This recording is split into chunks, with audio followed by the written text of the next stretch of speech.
21세기를 이끌어갈 미래 사회의 인재상으로 재능과 인성을 모두 갖춘 융합형 영재가 떠오르고 있는데요. 이에 따라 과학 지식은 물론 이 창의적인 사고력과 리더십을 키워주는 교육 시스템이 주목을 받고 있습니다.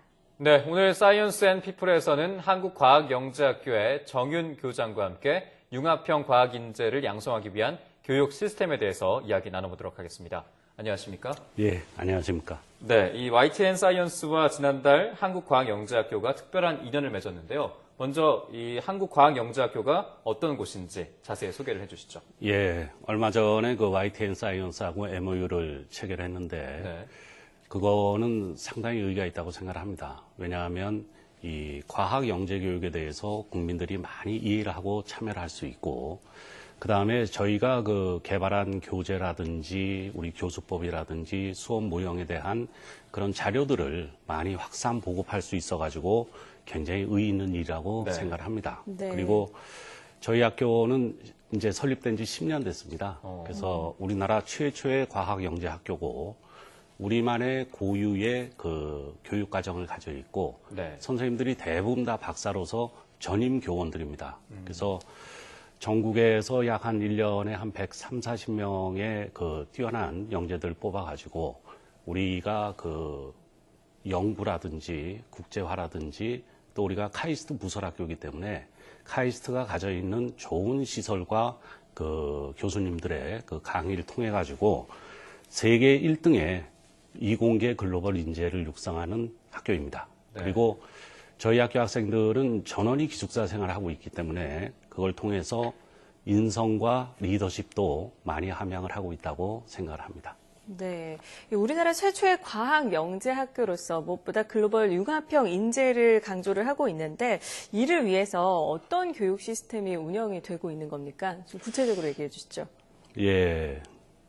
아마 전 세계에서 아주 유명한 대학이라든지 고등학교들이 자기 나라 학생만 가지고 자기 말로 교육을 시키는 그런 학교는 별로 없을 겁니다. 네. 그러니까 최근에 우리나라 대학들이 굉장히 그 순위가 올라가고 발전한 이유 중에 하나도 그 국제화 부분이 많이 기여했다고 생각을 합니다. 네. 그래서 저희 학교에는 아마 고등학교 과정에는 우리나라에는 그런 학교가 없을 것 같은데 외국인 학생도 있고 외국인 교원도 7분이 계십니다. 그리고 영어 강의를 한 20% 정도를 하고 있기 때문에 우리 학생들이 국제화 부분 또 영어 부분에 있어서는 굉장히 뛰어나고, 그런 걸 통해 가지고 저희가 학생 선생님 교류라든지 그다음에 해외 위탁 연수라든지 또 해외 어떤 그 경시대회 축전 전시회 참여해 가지고 세계에서도 그 과학 영재 학교들 중에서 상당히 높이 그 인정을 받고 있습니다. 그리고 또 저희 학교가 과학 영재 학교로서 과학에 대한 그 뛰어난 학생들을 교육을 하고 있지만, 네. 저희 교육 과정 중에 보면은 한 40% 가까이가 인문 예술 분야도 있습니다. 그리고 인성 리더십 분야가 있기 때문에 그 사고를 미래의 인재가 되기 위해서 그 융합적인 사고를 하기 위한, 네. 그걸 국제화하고 겸비를 해서 그런 세계적인 어떤 미래 리더를 양성하는 게 우리 교육 시스템입니다. 어떻게 보면 쉽게 말해서 글로벌 리더를 이렇게 만들어내는 학교다라고 볼 수 있겠는데요. 뭐 교장님께서 이제 이야기하신 과학영재학교 때문에 여러 가지 노력이 있었고 아이들이 잘 커서 러시아에서 국제과학전람회에서도 좋은 성과가 있었다고 합니다. 자세히 얘기를 해주시죠. 예, 그 ISSF라 그래가지고 인터내셔널 스튜던트 사이언스 페어라는 게 있습니다. 그게 10년 전에 만들어졌는데 거기에는 세계의 진정한 과학 영재 학교가 한 20개 정도 있습니다. 그러니까 미국에 뭐 들어보셨는지 모르겠는데 임사라 그래서 일리노이 매스 앤 사이언스 아카데미, 그다음에 뭐 일본의 리츠메이칸, 그다음에 영국의 캠번, 그다음에 이번에 회의를 개최한 모스코우 케미칼 라이세움, 그런 데가 세계적으로 유명한 과학 영재 학교입니다. 그래서 그런 회의를 하게 되면은 어떤 일을 하냐 하면은 학생들은 참여해가지고 자기가 연구한 거를 발표하고 디베이트, 토론하고 네. 디스커션하는 그런 세션이 있고, 또 실험을 해서 또 발표도 하고 포스터를 전시하는 그런 부분이 있습니다. 네. 그리고 같이 참가한 선생님들은 그 수업 모형, 그러니까 과학 영재를 잘 육성하기 위한 그 고유의 어떤 교수법이라든지 교재라든지 수업 모형에 대한 어떤 세미나를 하고 또 교장들 회의라는 게 있습니다. 네네. 그래서 교장 회의에서는 그 20여 명의 교장들이 만나서 앞으로 과학영재 교육이 가야 할 방향, 그 다음에 각 학교의 어떤 정보라든지 그 교육 과정이라든지 이런 걸 교환하는 그런 프로그램인데, 네. 그 올해 이제 특히 10주년이 돼가지고 저희 학생들이 그런 한 20여 개 학교의 학생들이 같이 참여해서 디베이트를 하고 실험을 하고 그러면 제 생각에는 항상 그 선두권에 있습니다. 특히 그 좋은 학교 중에 하나가 그 내셔널 유니버시티 오브 싱가포르 부속 그 고등학교, 그러니까 NUS 부속 고등학교도 굉장히 잘한다고 얘기를 하는데 네네. 그 학생들하고 미국 학생들 몇몇해서 그 선두권에 있고 굉장히 높게 평가를 받고 있습니다. 네. 네. 그리고 이 러시아에서 그 화학영재학교 개최되면서 이번에 전람회에서 어떤 공동 선언문을 채택을 했나 봐요. 예. 제가 사실은 우리 학교에 한 1년 반 전에 왔는데 제가 그 전에도 이제 정부에서 일하고 창의재단에서 일하면서 무슨 생각을 했냐 하면 과학 영재 교육이라는 게 굉장히 중요한데 네. 이걸 어떤 세계적인 그런 관련되는 사람이나 단체나 학교가 이런 인식을 같이 하고 그런 선언을 하나 만들어서 네. 그거를 좀 많은 사람들한테 이해하고 보급했으면 좋겠다. 그런 생각을 한 1년여 전부터 해가지고 네. 그거를 작년에 ISSF 캔번이라는 영국의 학교에서 할 때 일단 제가 제안했고 네. 그 다음에 1년이 지난 이번에 모스크바에서 그 ISSF 또 10주년 기념 아닙니까? 그래가지고 제가 초안을 만들어가지고 갔습니다. 네. 그래서 그 내용이 뭐냐 하면 네네. 인류 역사를 볼 때도 몇몇의 과학자들이 굉장히 인류의 삶을 개선해 줬다.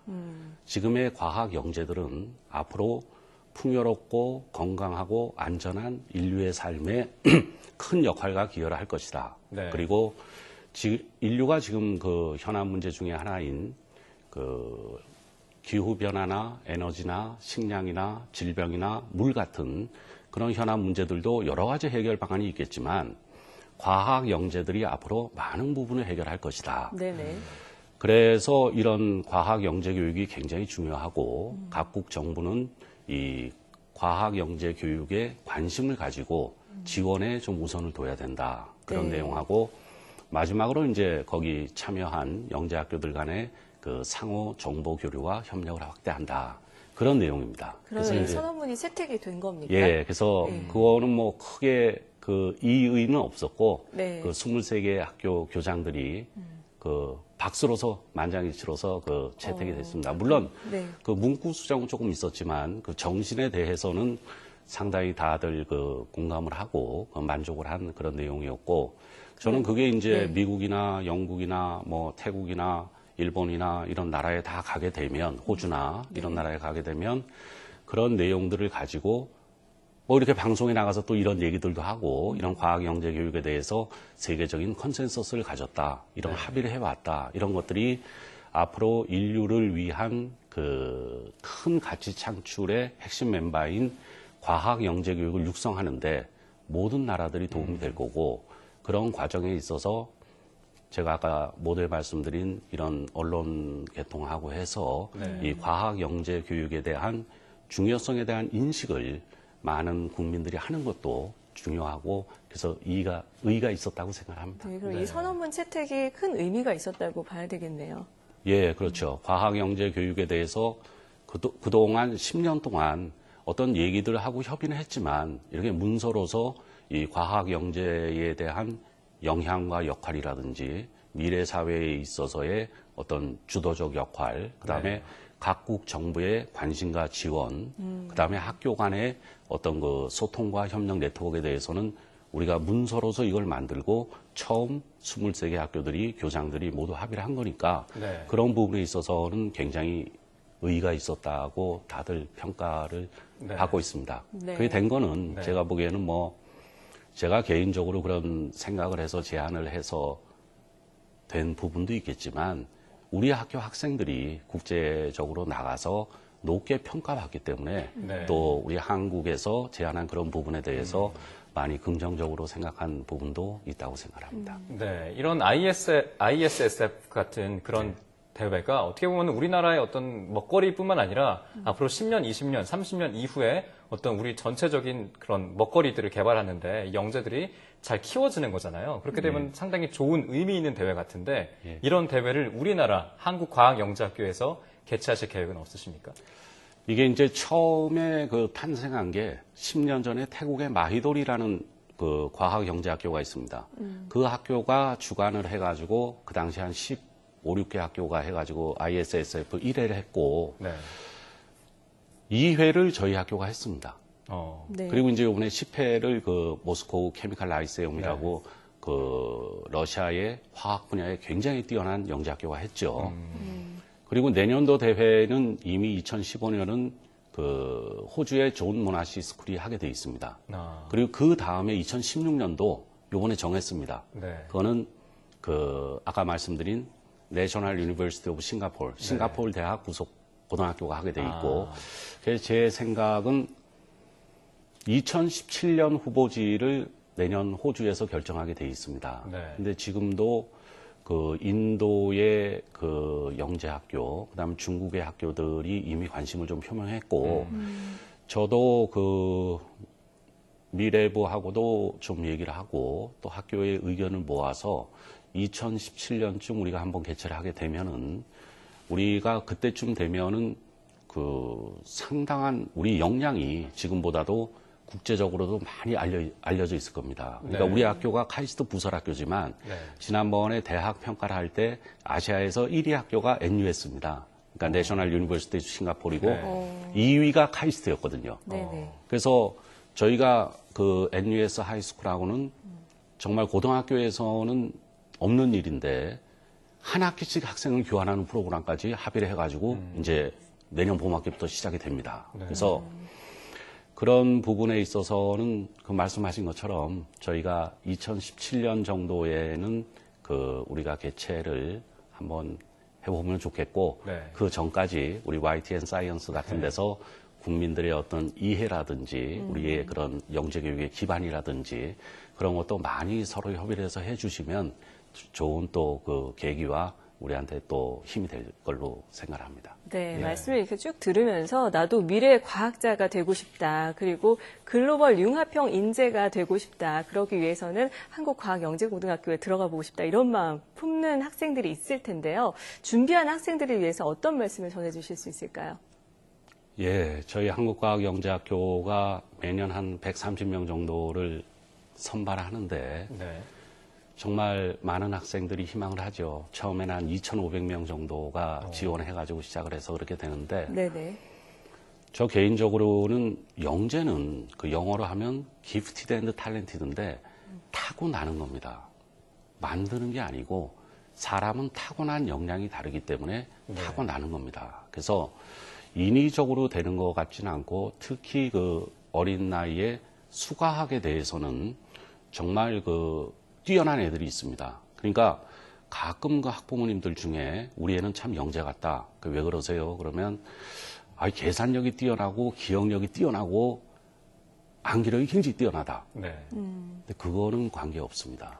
보통 그 학문적으로 할 때 어떤 거냐 하면 그 호기심이 많고 질문을 많이 하고 어떤 일에 몰입을 하는 그런 학생들 중에 이 영재가 많습니다. 그래서 이런 물론 뭐 이제 초 중등학교에서 요즘 영재 학급이다, 그 다음에 영재 교육원이다 이런 그 기관들이 많이 있으니까 그런데 하는 것도 중요하지만 저는 그렇게 해서 누구나 다 과학 영재가 된다고는 생각 안 합니다. 그리고 영재를 판별하는 평가법이 아직 뭐 정론으로 정해져 있는 건 아니지만 우리 학교 같은 경우 10년 동안의 그런 노하우가 있습니다. 그래서 저는 그런 뛰어난 학생들 중에 수과학에 관심을 갖고 몰입을 하는 학생들 중에 좀 그런 어떤 기관에서 교육을 받는 것도 중요하지만 저는 요즘 학생들이 좀 이렇게 생각을 깊게 하는 학생들을 좀 바라거든요. 그러니까 무슨 현상에 대해서 왜 그럴까 좀 생각을 해보는.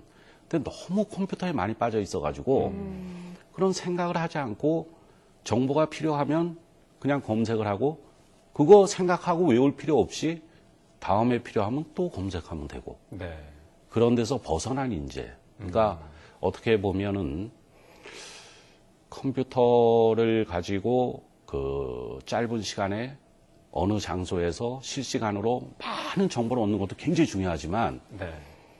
그걸 100을 시킨다 그러면 한 10 정도는 책을 읽고 글을 쓰는 습관을 가져서 네. 생각을 하게 하는 그런 인재로 준비를 시키면 저희가 영재를 판별하고 타고난 데서 생각을 많이 하는 쪽으로 해서 도움이 될 것 같습니다. 예. 네. 저는 말씀을 드리면서 기프트 앤 달란트 얘기하셨을 때 예. 나는 안 되는 사람인가 보다 싶은 생각으로 좀 힘들었는데 아, 그렇지 않습니다. 다행히 예. 네, 논리적이고 또 답을 잘 찾아갈 수 있는 호기심이 더 중요하다라는 예, 이야기를 예, 해주셨습니다. 그렇습니다. 마지막으로 질문 드릴 텐데요.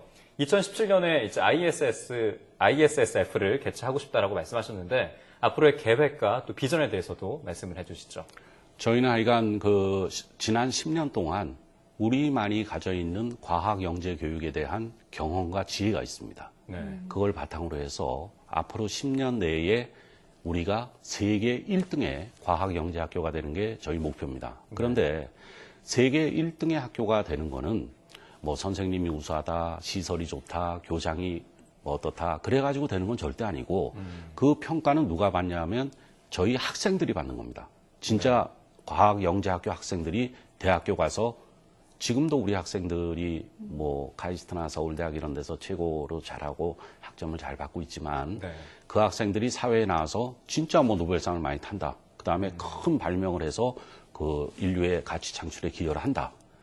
그 학생이 평가를 받는 거기 때문에 우리 학생들을 국제화나 연구나 그 다음에 우수한 우리의 그 카이스트의 역량을 융합을 시키고 또 사고를 많이 하고 생각을 많이 하는 인재로 키워가지고 네. 그 학생들이 세계 1등이 되도록 만드는 게 저희 학교의 목표입니다. 네, 앞으로 이 한국과학영재학교에서 전 세계 과학계를 이끌어갈 우수한 과학자들이 많이 탄생하기를 기대를 해보겠습니다.